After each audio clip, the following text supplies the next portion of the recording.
Before we start cooking, it's important we get ourselves familiar with our workstation and really know where everything is and what everything does, so let's get straight into it. Alright, so here's a whole overview of our kitchen. And by the way, I'm going to be providing a free document for you to follow along that has all of this information. Link in the description below. Alright, let's start off with the browser, aka the pantry. The browser's icon looks like this, and if you click it, you'll see it's the sidebar to the left side. It's your library or collection of all of the files that you need to make music.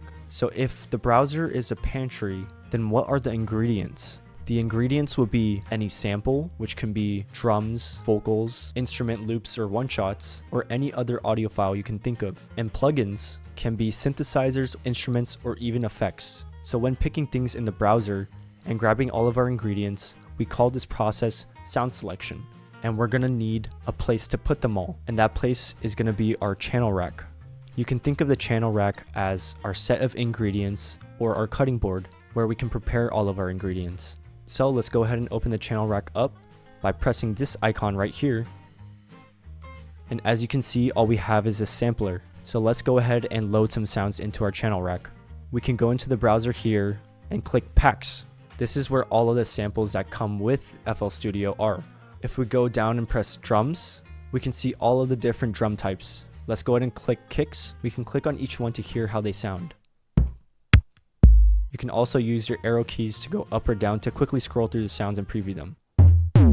I'm going to choose this one. In order to load this sound, all we need to do is drag it into our channel rack or cutting board. Let's continue sound selecting. I'm going to look for a hat. And again, we can use the arrow keys to quickly scroll through and hear each sound. I like the 909 open hat. Again, let's drag and drop it. And we can collapse it one more time by clicking again. Now let's look for a snare. Let's scroll down. I'm gonna choose the 909 drum sample again. And lastly, let's look for a crash, which should be in the cymbals. Go ahead and drag and drop it. Alright, now that we have our drums loaded up, let's build a quick drum beat. Whenever you click one of these markers, it will light up, which means you've placed that sample in your sequencer. And for the kick, we're going to select all of these points so that when we press play or spacebar, we have a kick loop. Let's go ahead and add a snare to every second and fourth beat, which should sound like this. We can spice it up with an offbeat open hat. And let's add a crash on the downbeat for impact. So now all together it sounds like this. So this pattern so far sounds pretty good, but the crash and open hat are a little bit too loud. Now in the channel rack, you can adjust basic controls, which are volume and panning. With panning, meaning moving a sound that's in the center by default, either left or right. So let's lower the volume, which is this right knob of the crash, maybe to like 12 o'clock. And maybe we can lower the volume of the open hat around 12 o'clock too. Let's go ahead and rename our pattern by right-clicking over here, clicking rename in color, and let's call it drums. Maybe we'll make it blue by clicking here and pressing here. Go ahead and click accept and enter to confirm your changes, or clicking this check mark. Perfect, now we have a drum beat. Now the channel rack is perfect for basic ingredients such as drums, because with drums, you don't need to change notes or make a melody with it. But what about more complex ingredients, such as a piano? This leads us to our next icon, which is called the piano roll. You can think of the piano roll as the cook zone. This is where you actually cook the ingredients that need to be cooked, unlike the raw ingredients that can just be eaten on their own. Like the drums, you can think of the drums just as a salad. So let's go ahead and cook up our main course. Let's go ahead and create a new pattern for the piano. Click up here and let's type in piano. I'm gonna color this one red. If we press this plus icon here, we can see a lot of different generators, which are instruments or synthesizers that actually play sound. Let's press FL keys for a basic piano. Now we can make sure to click this toggle icon up here if it's not already on yet. This way we can play notes on our computer keyboard like we talked about earlier. If we press all the buttons from Q to I, it'll play the C major scale. Now we won't be getting into music theory in this video, but we will be in future videos, so make sure to click subscribe and enable notifications to stay tuned for when that drops. Now let's think of a quick piano loop to go along with our drums. Let's click the channel rack. You can right click and press piano roll, and this will bring up the actual cook zone where we can draw notes and make melodies or chord progressions. Now to add notes, all we need to do is click and hold and drag on the note that we want to leave the note on. Let's add another note on top of this C. Maybe we can put it on G. And let's add some more flavor by adding a B. So now your chord should sound like this. Now to select all of them, all we need to do is press Control on PC or Command on Mac and click, drag, and hold to highlight all of the notes. Once all of the notes are highlighted, we can elongate all of them at the same time by going to one of these, and once you see this arrow icon, we can click, drag, and hold to the right to make it a full bar long. Let's give it some rhythm to add some groove and danciness. Let's go ahead and shorten it. And if we hold shift while all of the notes are highlighted and click, hold, and drag to the right or left, it'll duplicate that series of notes. Let's do so one more time. Let's go ahead and select all of these by holding Control or Command on Mac and clicking and dragging to highlight all of them. So now we can hold shift, click, hold, and drag to the right to duplicate all of them. And this will save a lot of time once you get used to. Now our pattern sounds like this. Let's go ahead and highlight all of these notes one more time. And again, duplicate it by holding shift and dragging to the right. And once all of the notes are in place, if we press shift up arrow, it'll move it by one semitone. So let's put this bottom note here all the way to F. Now we have a 1-4 chord progression, giving it a really happy vibe. If we right click on the piano roll window, it'll deselect all of the notes that you have highlighted. Now what if we want to give it a little bit more life, because right now it sounds pretty robotic, playing at the same volume the whole time. That's where this bottom part here comes into play. Now we have additional controls on top of the ones that we learned about in the channel rack that controls the velocity or volume of each of the individual notes on the piano roll. And now because all of these notes are stacked on top of each other, if I adjust it, it'll adjust all of the notes there. But let's say I only want to adjust the volume of these top two notes. Then we would press Control or Command to highlight these two and then drag it up here. So now only these two notes are going to be played at a higher velocity or volume, and this lower note will be played at a lower velocity.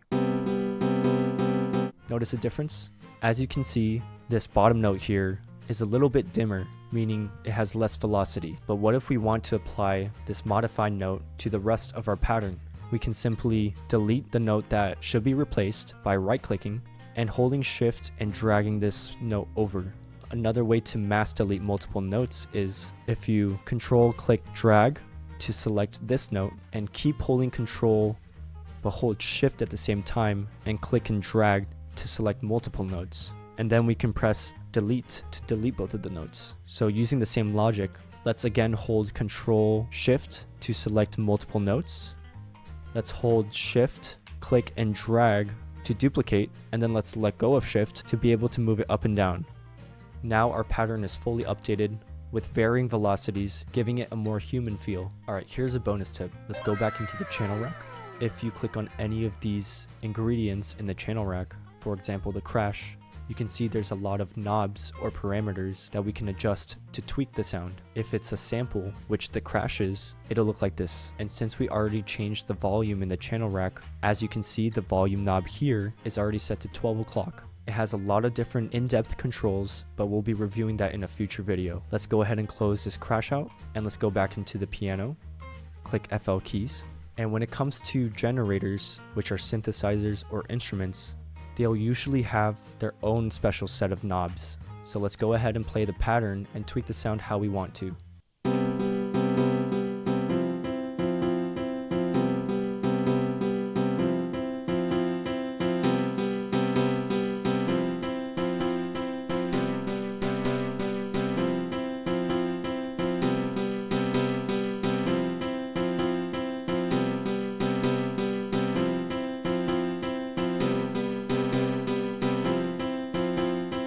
This process is called sound design. It's how we pre-prepare the ingredients before we cook them. Alright, now that we cooked up a piano loop and a drum loop, now we gotta put it together using the next feature called the playlist. You can think of the playlist as plating or presentation. Alright, since we already have the playlist maximized, we can remove all these other windows by right-clicking the playlist. In this left view here, we have an overview of our patterns that we created. And as you can see, the piano is currently selected, indicated by the green outline, as well as the pattern picker here saying piano. If we click and hold into the playlist, we can drag it all the way to the left to make sure it's in line with the measures. We can place multiple by clicking and dragging again and fitting it to there. It's almost like Legos or building blocks. And what's cool is all of the same techniques that you learned in the piano roll also apply in the playlist. So if we hold Control or Command in Mac and click, hold, and drag, we can highlight both of these piano patterns. And if we hold Shift, click and drag to the right, we can duplicate it to make a full 8-bar loop. Now let's go ahead and select the drums. Again, we can either click over here in order to select the drums, or if the piano is loaded again and we go to the pattern picker, we can right click and choose which pattern we want to input into the playlist, or we can simply click, hold, and drag up or down to pick a different pattern. We can also use the scroll wheel up or down to also pick a different pattern. Now that the drums are selected, let's go ahead and place it by clicking and holding and letting go when it's in line with the grid. We can duplicate it again by selecting. And this time, instead of holding Shift and dragging, we're going to use the duplicate hotkey, which is Control B in PC or Command B in Mac. And if we press it again and again, it'll fill up the rest of the 4 bars. Now, if I press play, it'll sound like this.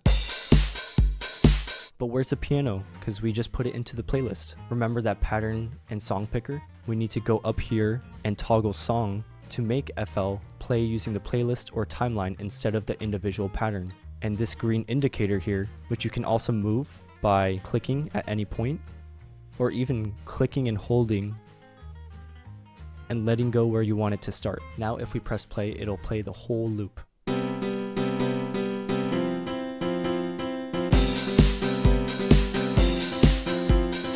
Alright, wait, there's a problem here though. The crash sounded good the first time, but if it's happening every single bar, it gets pretty annoying and exhausting. And instead of creating a brand new one and just doing quadruple the work and re-inputting the same pattern over and over again, we can simply highlight these drums, press Ctrl G or Command G in Mac, and now it'll group those drums together as one pattern. And as you can see, on this left side, there's now a new unique drum pattern. Let's go into the channel rack by clicking here or pressing F6. You can drag this down. And if your pattern view is too short, you can elongate it by clicking and holding and dragging this arrow on the side of this window to the right. And we can let go where we want to stop. As you can see, this drum pattern here stops up until this grayed out area. So now we can see all the crashes back to back. Let's go ahead and right click to remove the crash. But here's a pro tip. If we put it back and we press and hold right click and we just drag to the left, it'll delete multiple crashes and it won't go into other lanes. Meaning, if I show an example up here with the kicks and I do the same thing, right click, hold, and drag to the left, even if my mouse hovers over the other lane, good luck everybody else! it won't delete it, it'll only delete the kicks. Here's another pro tip. If we want to bring back the 4 on the floor pattern with the kick and quickly mark every beat, you can right click here or whatever sample you want to do it to and click here or press 4. And just like that, we have our fully polished drum loop. Let's hear how it sounds now with the piano. Let's go up to the playlist and click on the part where the drums come in and let's press play.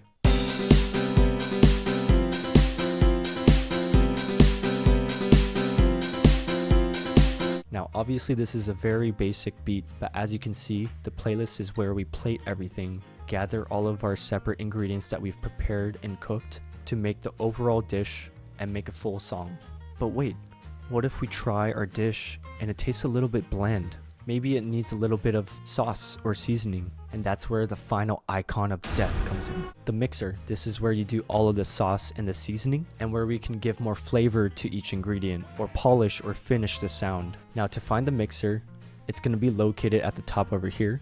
If we click, it'll open it up like this. Yours might look a little bit different, and you can select different views by clicking over here and choosing it to be more compact or more wide. And as with all the other windows, you can click and hold and drag to the right of this window to extend it to see more tracks. Now if we just go ahead and press play, you'll see that the sounds aren't even being routed into the mixer. If we go back into the channel rack and click, hold and drag down to select all of these sounds, go into the mixer, right click on insert one, go to channel routing, and click route selected channels starting from this track.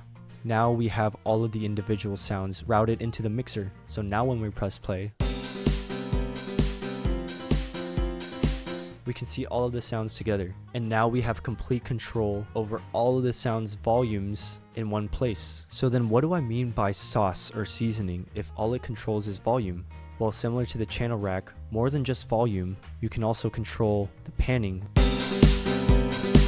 But it gets even cooler. Let's go into the FL Keys track, and if we click on this right side over here and we go to select, it'll show you all of the default effects that you have. Now the ones that I use all the time are Fruity Parametric EQ2, which is located right here, and you can even add another one by clicking again, going to select, and let's add a reverb, which is called Fruity Reverb 2. The order in which you place these effects really matters, because first the sound will go through the EQ that we placed at the top, and then the signal will go to the reverb that we placed underneath it. So that means if I change something in the EQ over here,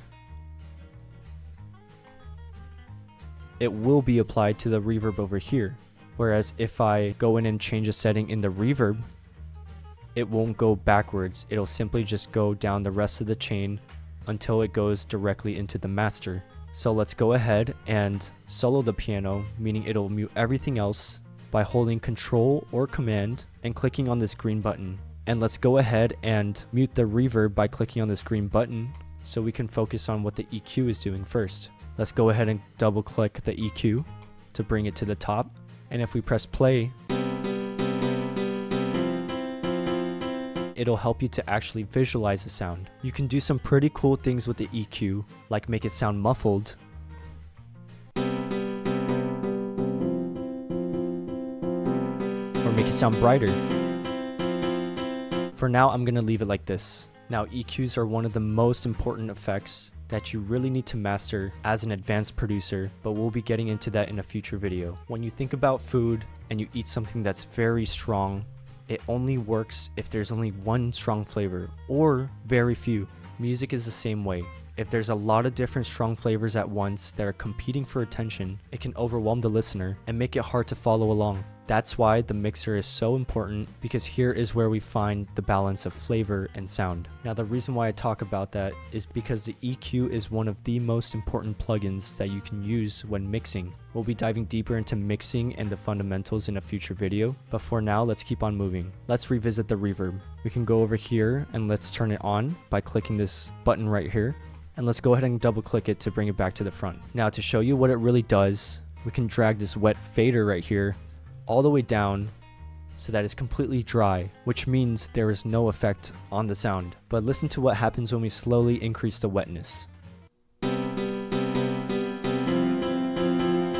Notice how it starts to sound more roomy. That's basically what reverb is. It'll give sounds space and make it feel big, while also pushing it back in the mix. It almost makes your sound 3D. And not all plugins are gonna have a wet knob. If you go to the right over here in the mixer, and you see this white circle, if you click, hold, and drag down, it's the same thing as putting the wetness all the way down. But listen as I slowly increase the value again.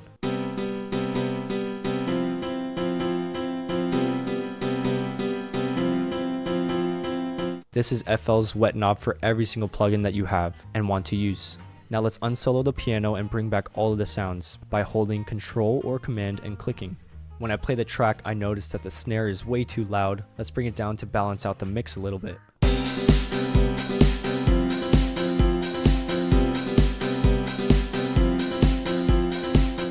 can keep adjusting each sound until it sounds good to us. Perfect. Now we know the basics of the mixer. Now we have to talk about a different part of the mixer that's not an icon itself, but is important to understand the basic concept of, and that's the master, or the final dish. So if we go back to FL, you can see that the master is located here on the mixer, and all of the sounds that are in your project go into the master, and this is what we export to have an audio file of our song. Now before we serve our dish or eat it ourselves, sometimes the master might not sound good, and our dish can taste bad, which could be for a variety of reasons. And the most important thing to get it just right is to be able to identify what went wrong, if it's the bad ingredients, if it's overcooked, or if it's under-seasoned, and fixing it in that department. Now that we know the fundamentals of all the icons of death, before we export our final product, let's talk about our audio settings. which is exactly what we're going to be covering in the next week's video, so make sure to subscribe and have notifications on to know when that video drops. I'm going to be posting every single week to make sure that you guys are on track to produce release-ready songs all on your own by the end of this year. Hope to see you guys next week. Peace.